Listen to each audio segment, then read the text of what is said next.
Olá pessoal, tudo bem com vocês? Quem fala é o professor Jonas, de Filosofia. Nós vamos adentrar ao mundo da filosofia medieval, certo? O grande expoente da filosofia medieval, especificamente da patrística, é Santo Agostinho de Hipona.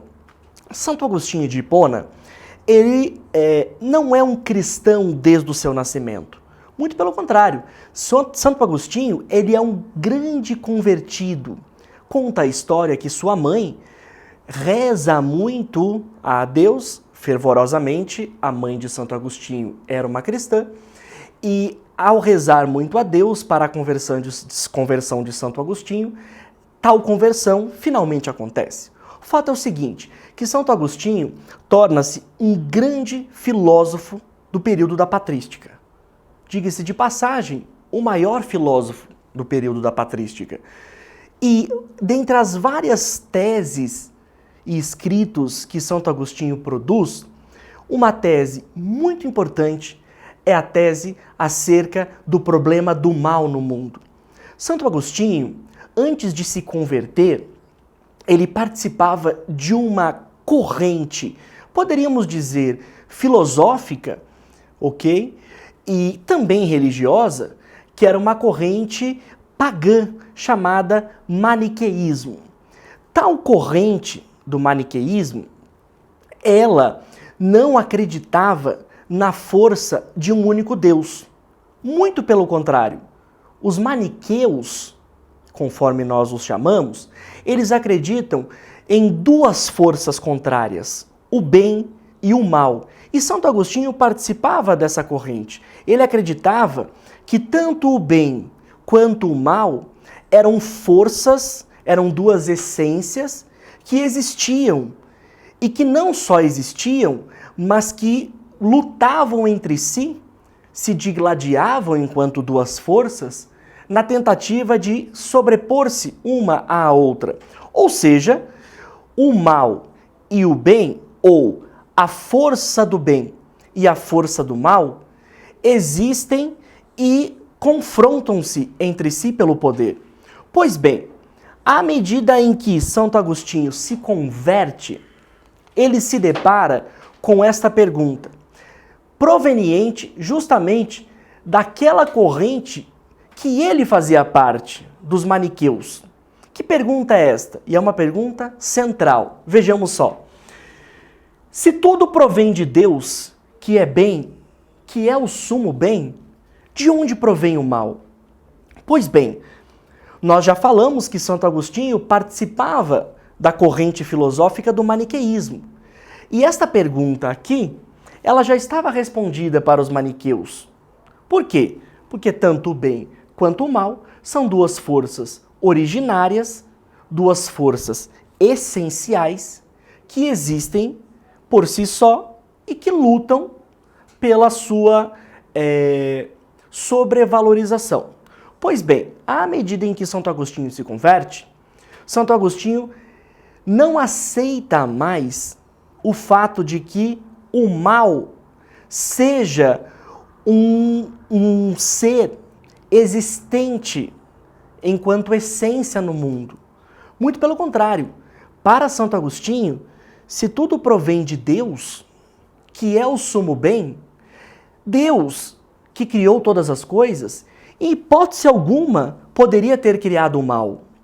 Ou seja, Santo Agostinho está tentando romper e superar as teses do maniqueísmo, que acreditava que o mal também existia enquanto uma força, enquanto uma potência, tal como o bem existia.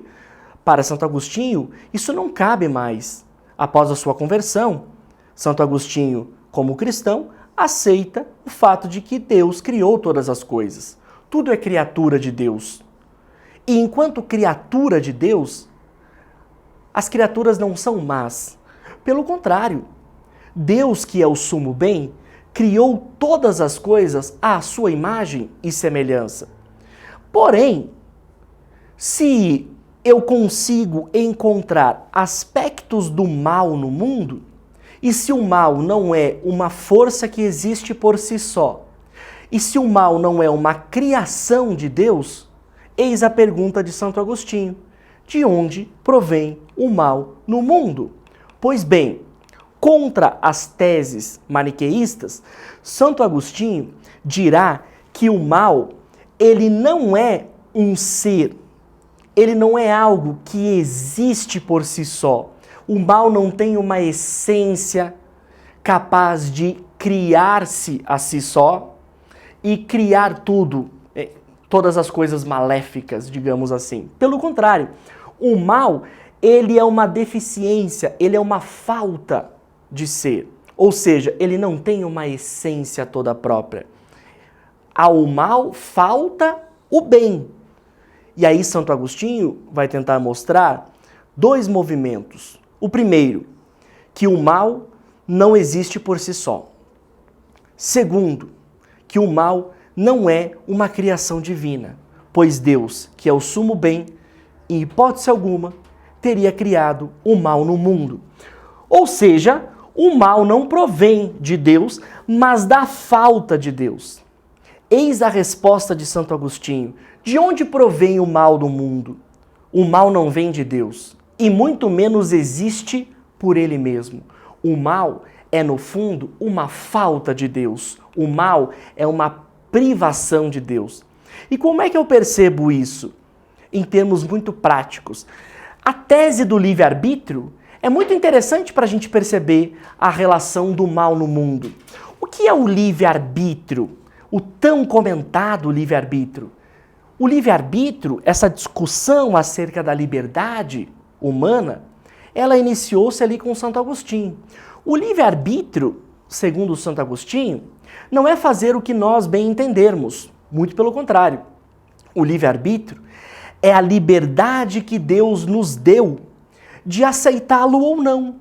Deus é tão bom, dirá Santo Agostinho, Deus é tão bom que ao nos criar, ele não impôs a nós a sua vontade. Pelo contrário, ele nos deu um livre-arbítrio.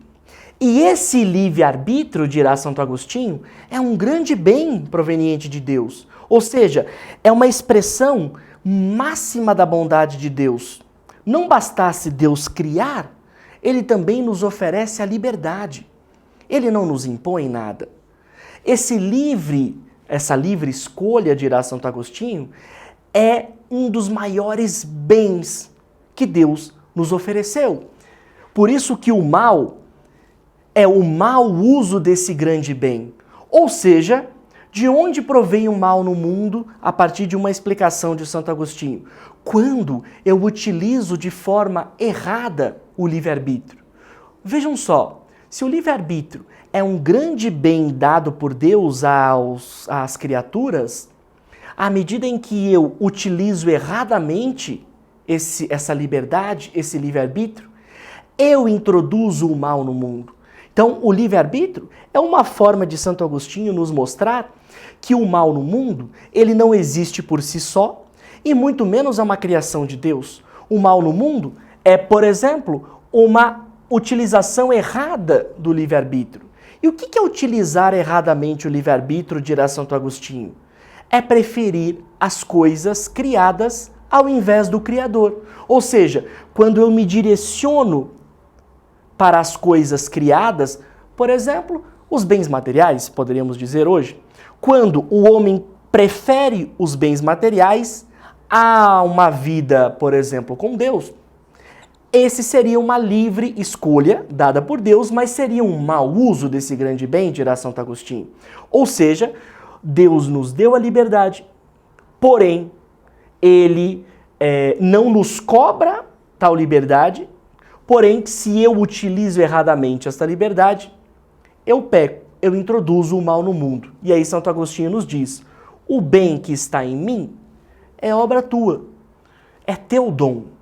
O mal em mim é meu pecado. Ou seja, o mal no mundo não é uma criação de Deus, mas, por exemplo, é uma carência que nós homens temos quando, por exemplo, nos afastamos de Deus a partir de um mau uso da nossa liberdade. Uma outra teoria muito interessante de Santo Agostinho é a teoria da iluminação. Iluminação né, essa inspiração da iluminação divina, ela vem lá de Platão, certo? Santo Agostinho, ele é um platônico por excelência. Muito bem, o que nos diz a teoria da iluminação? Nós, homens, somos imperfeitos. Enquanto criaturas, nós somos imperfeitos. O que significa dizer que por nós mesmos, dirá Santo Agostinho, nós jamais conheceríamos a Deus. Nós não temos forças por nós mesmos de conhecermos um ser tão perfeito como Deus. Não é possível a um ser imperfeito conhecer por si só um ser perfeito. Ou seja, a teoria da iluminação significa, em Santo Agostinho, nós apenas conhecemos a Deus porque Deus se dá a conhecer. E como Deus se dá a conhecer a partir da teoria da iluminação? Ao sermos criados por Deus, Deus é tão bom, dirá Santo Agostinho, que ele quase como que coloca uma parte dele em nós. Nós trazemos conosco uma parte da inteligência divina.